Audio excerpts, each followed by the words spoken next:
یک تکه لایه نمدی به اندازه 62 در 36 میبریم و بعد این لایه رو از طول روی همدیگه تا میکنیم به این صورت.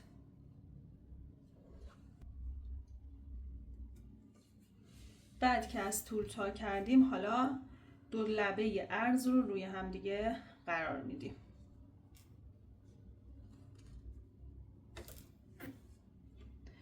این لایه نمدی رو از طول تا میکنیم دقیق و بعد عرضها رو روی همدیگه قرار میدیم. بعد از اینکه تا کردیم، از دو لبه‌ای که روی همدیگه گذاشتیم و بازه به اندازه 16.5 میایم داخل و علامت میزنیم و یه خط میکشیم و بعد به اندازه 4 سانت و نیم از پایین و از سمتی که دولای بسته هست به اندازه 4 سانت و نیم یک خط دیگه میکشیم.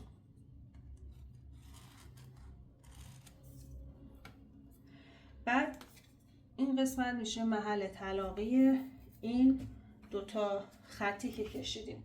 روی خط که به طول کشیدیم 7 سانت جدا میکنیم و روی عرضی که کشیدیم 6 سانت.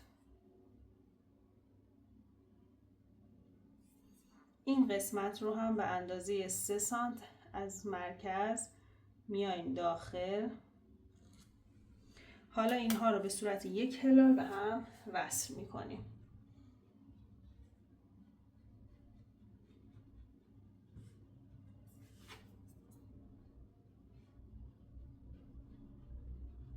به این صورت و بعد قیچی میکنیم.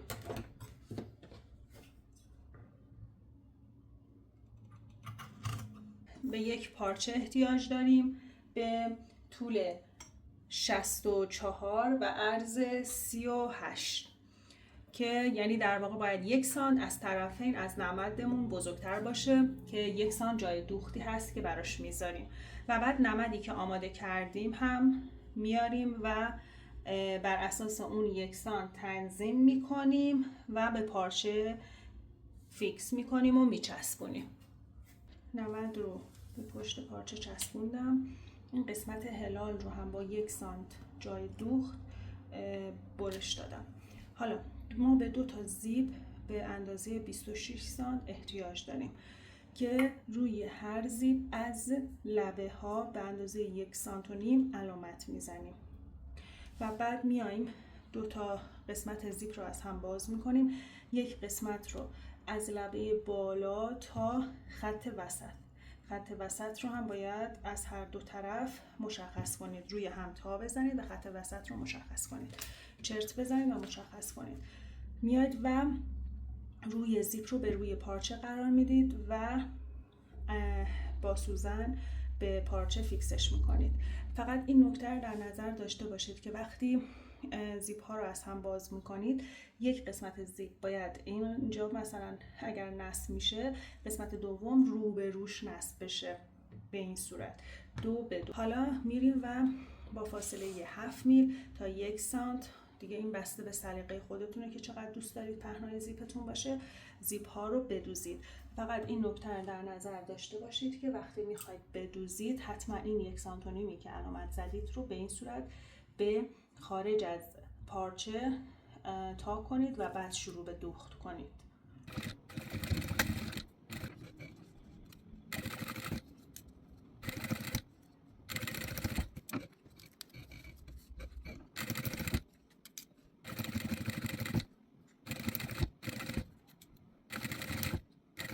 متاسفانه من موقع ادیت متوجه شدم یک بخشی از آموزش ضبط نشده یا حالا اشتباها پاک شده. به خاطر همین به صورت نمادین روی 2 تا پارچه دیگه یک بخشی از مراحل دوخت رو بهتون نشون میدم. بعد از اینکه شما زیپ ها رو هر 4 طرف دوختید، این الان پارچه اصلی من یعنی همون گلدار است و این خالدار میشه آستر من. وقتی که به این صورت دوختید، این قسمت رو گفتم ابتدا انتهای زیپ به اندازه 1 سانت و نیم علامت میزنید. این گوشه های بالا رو 1 سانت و نیم رو به داخل میدین و بعد شروع به دوخت میکنید تا جایی که به 1 سانت و نیم انتهایی برسید. یعنی این بخش رو نباید بدوزید برای هر 4 تکه زیپ. بعد از اینکه این کار رو انجام دادید، این البته روی پارچه هست، این روی پارچه، من برای که خیلی دیگه بهتر مشخص باشه این کاری کردم. اینجا روی پارچه هستش، این هم روی زیپه که گذاشتم به روی پارچه و دوختم. بعد از اینکه این کار رو انجام دادید، حالا آستر رو که به همون سایز بریدید میارید و روی آستر رو به پشت زیپ قرار میدید و دوباره همون دوخت های روی زیپ ها رو میدوزید به همون فاصله، یعنی اون 1 سانت و نیم های ابتدا انتها رو هم باید رعایت کنید. بعد از اینکه آستر رو هم دوخته و بعد حالا اینها رو باید برگردونیم. به این صورت میشه که از وسط باز اون همون 1 سانت و نیم هایی که گفتم از انتهای زیپ باز بذارید و از این قسمت این رو به رو میکنید.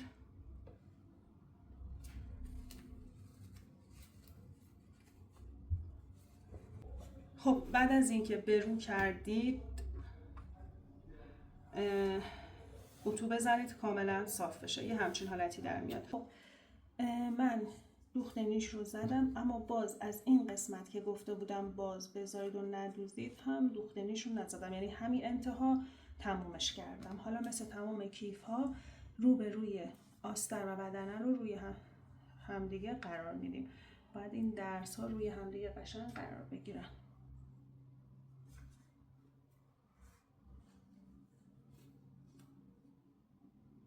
از اینکه اینها رو به هم دیگه کامل فیکس کردید مرتب، این قسمت عرض رو میدوزید، پایین رو طول رو نباید بدوزید، فقط عرض به فاصله 1 سانت از لبه.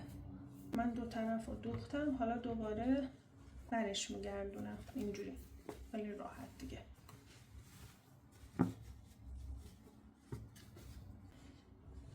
یه اتو بزنید و دو طرف این درس ها رو دوخت نیش بدید به فاصله 2 تا 3 میل. اجبار نیست، این برای نما و قشنگی بیشتر. من این درس ها رو هم دوخت نیش رفتم، حالا دوباره برش میگردونم به پشت.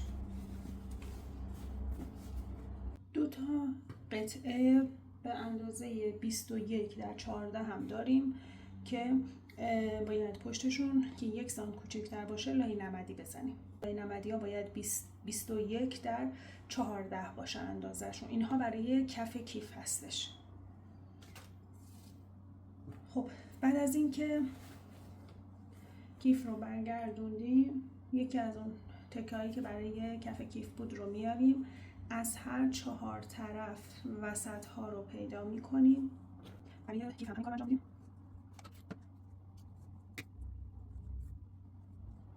حالا این قسمت که خط درز داره باید وسط طول کف رو روش قرار بدیم کاملا.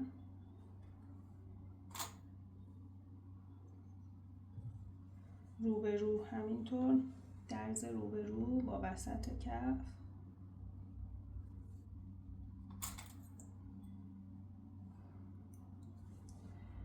و این وسط ها رو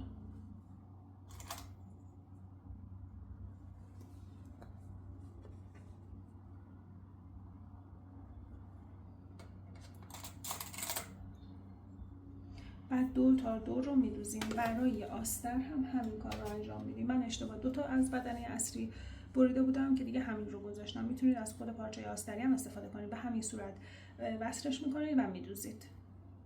کفی وقتی که به گوشه ها میرسیم، چون کفی ما حالت مستطیل داره، باید روی بدنه اون قسمتی که به گوشه منتهی میشه رو یه چرت بدیم تا خوب روی بدنه کفی بخوابه.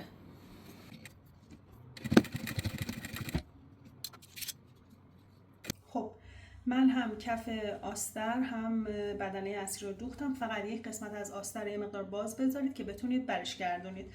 یه نکته برای دوخت گوشه ها بگم. ببینید گفتم باید گوشه ها رو چرت بدید، البته نه اون قدری که به دوختتون برسه. و راهی که من امتحان کردم، اول این 4 گوش رو بدوزید و بعد بیاید بینشون رو بدوزید. اینجوری خیلی کارتون راحت تر میشه تا اینکه بخواید مثلا از وسط شروع کنید و همینطور بدوزید و بیایید جلو.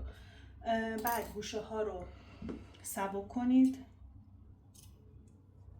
از قسمتی که باز گذاشتید به رو برگردونید.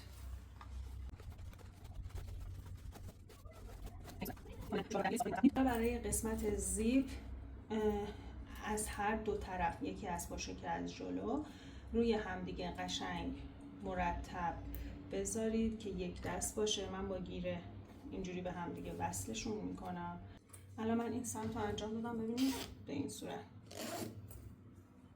و بعد از این قسمت هایی که باز گذاشته بودیم سرزیپ رو وارد میکنیم.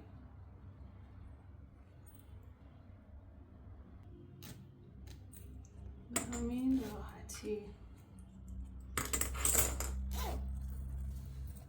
به این صورت میشه کیف ما، یه کیف کوچولوی خوشگل. حالا کاری که باید بکنید اینه که اولا خب یه اتو میخواد، یه اتوی خوب، این گوشا میمونه فقط این قسمت که بازه.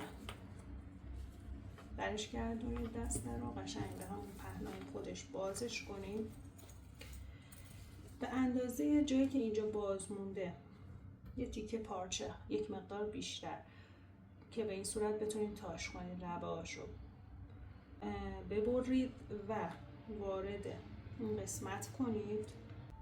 روی زیپا رو هم میگیره. این دیگه به اندازه بسته به سایزی که اینجا باز مونده. بعد که وارد کردین دور تا دور این مربعی که گذاشتید رو میدوزید که بسته بشه ابتدا انتهای زیپتون.